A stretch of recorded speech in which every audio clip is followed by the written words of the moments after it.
来，乡亲啊，继续来看这件，讲有一个美国籍的男子叫做李维，43岁，2001年伫美国当地对未成年的囡仔犯下着猥亵罪，被判刑立管。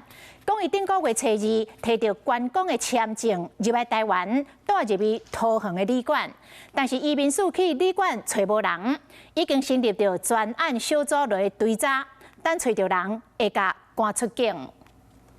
挂目镜、流喙手，这位美国籍的阿杜甲把涉嫌甲未成年卡来手来。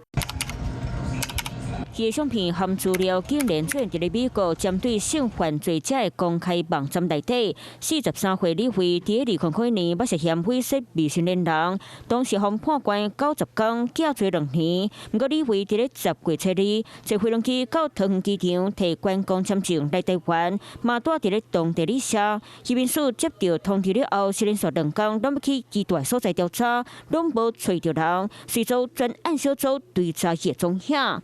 该外籍人士曾于23年前有缓刑记录，现并未遭外国政府通缉。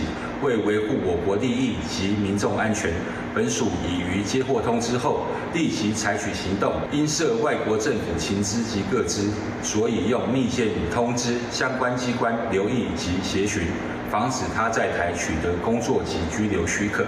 移民署讲，李慧所提是美国护照，依法会当伫咧台湾算90天。不过因为伊有猥亵前科的记录，移民署若找到人，会要求伊限期离境，若是无爱配合，对依法强制该赶出国。Hello， 我是蒋欣梅。想要抢先掌握最及时的新闻资讯吗？赶快订阅、按赞、开启小铃铛，锁定华视新闻 YouTube 频道。